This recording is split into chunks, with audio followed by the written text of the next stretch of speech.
दोस्तों आज हम बात करते हैं भारत में मनाया जाने वाला एक प्रमुख पर्व जिसको हम छठ पूजा के नाम से जानते हैं। आखिर यह पर्व क्यों मनाया जाता है, किस लिए मनाया जाता है, तो हम सब इस वीडियो में बात करते हैं। तो उससे पहले हमारे चैनल स्टडी स्पिरिचुअल फैक्ट को कृपया सब्सक्राइब कर दीजिए, जिसमें हर प्रकार के स्पिरिचुअल जानकारी आपको इस चैनल के माध्यम से मिलती रहे।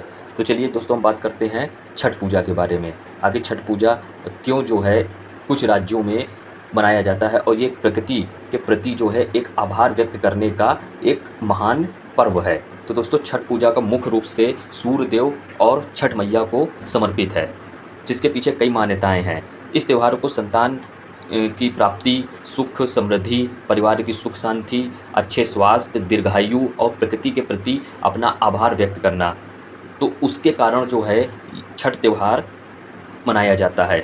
और कई मान्यताओं के अनुसार यह त्यौहार जो है सूर्य देव को धन्यवाद देना और जीवन के प्रति आभार व्यक्त करना, यानी जो दुनिया को रोशन कर रहे हैं, यानी सारे जगत को जो रोशन कर रहे हैं, जो सूर्य भगवान हैं, यानी उनको जो है अर्घ्य देकर, यानी सूर्य, जल, वायु जो तत्व हैं, ठीक है, इनको अर्घ्य देकर, यानी जो प्रकृति है उसके प्रति अपना आभार व्यक्त करना, ठीक है, उसका एक ये प्राचीन तरीका है जिसको पर्व के रूप में जो है मनाया जा रहा है, जो है आज तक मनाया जाता आ रहा है। तो छठ पूजा में दोस्तों सूर्य देव की पूजा होती है। यह त्यौहार सूर्य देव को समर्पित है, ठीक है, और छठ मैया को समर्पित है। आगे भी हम बात करेंगे कि छठ मैया जो हैं इनका सूर्य देव से क्या रिलेशन है, ठीक है, तो वीडियो में बने रहिए। तो सूर्य देव की पूजा जो है दोस्तों छठ पर्व में जो है वो सूर्य देव की पूजा होती है। और छठ जो पर्व है, ठीक है, जो छठ का त्यौहार है, ये समूचे उत्तर भारत में जो है, जिसमें उत्तर प्रदेश, बिहार, झारखंड, छत्तीसगढ़ और कई राज्यों में जो है विशेष रूप से मनाया जाने वाला एक महत्वपूर्ण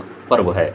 तो इसमें छठ मैया की पूजा होती है। तो इसके साथ ही लोग छठ मैया की भी पूजा करते हैं, ठीक है, सूर्य देवता को अर्घ्य देते हैं और छठ मैया की पूजा करते हैं, जिन्हें जो है वो बच्चों की बीमारियों से बचाने, उनके स्वास्थ्य दीर्घायु बनाने वाली देवी माना जाता है और परिवार में सुख शांति जो है बनाए रखने की देवी माना जाता है। और पुत्र प्राप्ति की कामना के लिए भी जो है छठ मैया की पूजा करी जाती है। एक पौराणिक कथा के अनुसार राजा प्रियव्रत ने अपने पुत्र की प्राप्ति के लिए छठ मैया की तपस्या की थी, तो जिसके बाद उन्हें पुत्र प्राप्त हुआ था। इसलिए पुत्र प्राप्ति और परिवार की सुरक्षा के लिए भी यह पूजा की जाती आ रही है। तो महाभारत काल से भी इसका संबंध है, ठीक है। कई मान्यताओं के अनुसार जो है जब पांडव ने अपना राजपाट हार गए थे, तो द्रौपदी ने परिवार की सुख शांति के लिए भी छठ का व्रत रखा था, तो जिससे कि उनकी मनोकामनाएं जो हैं वो पूरी हुई थी। तो महाभारत काल में भी इसका जो है इसका उल्लेख जो है मान्यताओं के अनुसार पाया जाता है। वहीं माता सीता व्रत का भी इसमें जिक्र है। एक अन्य कथा के अनुसार जो है भगवान राम की विजय के बाद भी माता सीता ने भी सूर्य देव की आराधना करते हुए छठ का व्रत किया था। और सबसे महत्वपूर्ण कारण जो है वो दोस्तों प्रकृति के प्रति आभार है, ठीक है। यह त्यौहार प्रकृति और प्रकृति के जो जितने भी तत्व हैं, जो है वायु, सूर्य, ठीक है, जल, ठीक है, और अग्नि, तो इसकी पूरी एक विशेष विधि से जो है वो पूजा प्रार्थना होती है, जिसमें जो है उगते हुए सूरज को अर्घ्य दिया जाता है, जो एक प्रकृति के प्रति आभार और उनके जो प्रकृति में पाए जाने वाली जो फसलें हैं, ठीक है, तो उससे भी उनको जो है एक विशेष आभार जो है वो व्यक्त किया जाता है। तो ये जो छठ जो है पर्व है, एक विशेष जो पर्व के रूप में हमारे उत्तर भारत में, बिहार में, ठीक है, झारखंड, छत्तीसगढ़ और विशेष राज्यों में जो है वो मनाया जा रहा है। तो ये प्रकृति के प्रति भी एक बहुत अच्छा समर्पण जो है, एक प्रकृति के प्रति भी बहुत अच्छा प्रेम जो है वो आभार व्यक्त किया जाता है। तो वहीं अगर हम छठ मैया की बात करें तो मान्यताओं के अनुसार दोस्तों माना जाता है कि इन्हें सृष्टि देवी भी कहा जाता है। और भगवान सूर्य का जो संबंध है वो सूर्य की बहन और ब्रह्मा जी की मानस पुत्री हैं, ठीक है, यानी जो सृष्टि मैया हैं वो भगवान सूर्य की बहन है और ब्रह्मा जी की मानस पुत्री हैं, और उन्हें संतान की रक्षा करने वाली, संतान प्राप्ति की देवी माना जाता है। पौराणिक कथाओं के अनुसार हम बात करें तो ब्रह्मा जी ने जो है वो सृष्टि की रचना के बाद स्वयं को दो हिस्सों में विभाजित किया, एक पुरुष और दूसरा प्रकृति के रूप में। तो प्रकृति ने स्वयं को 6 भागों में विभाजित किया, जिसमें से जो छठा भाग था वो सृष्टि देवी यानी छठ मैया बना, तो इसलिए उन्हें छठ मैया कहा जाता है। और सूर्य की बहन है, सूर्य देव की बहन भी माना जाता है, जिसके कारण छठ पूजा और सूर्य इनकी दोनों साथ साथ पूजा की जाती है।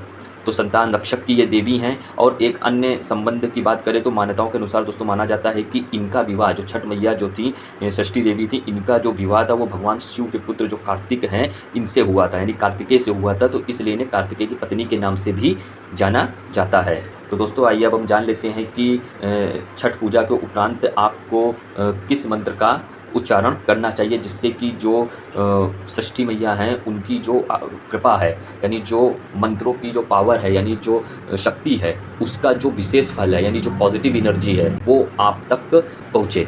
तो छठ माता की पूजा के दौरान जो सूर्यदेव को अर्घ्य देते समय जो आप मंत्रोच्चारण करेंगे, तो वो मंत्र हम जान लेते हैं।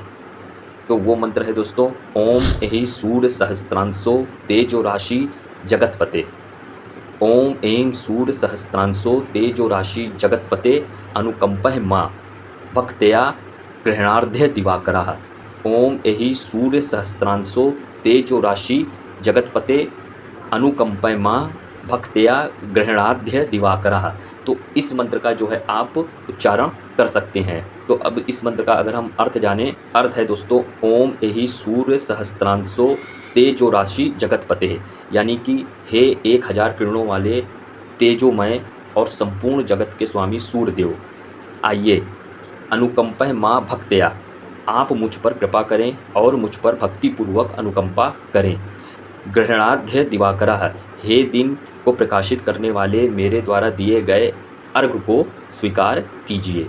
तो ये था इसका जो मंत्र है, इसका शाब्दिक अर्थ। तो इस मंत्र को आप अर्घ देते समय भी बोल सकते हैं। इसको याद करके जो है इसको अर्घ देते समय आप इसको बोले, तो जो इस मंत्र की जो सुबह सुबह जब आप अर्घ देंगे भोर के समय, तो जो पॉजिटिव एनर्जी है, इस मंत्रों के जरिए जो एनर्जी, जो वाइब्स है, वो आप तक यूनिवर्स में जाएगी और यूनिवर्स से एक विशेष पॉजिटिव एनर्जी जो है वो आप तक आएगी।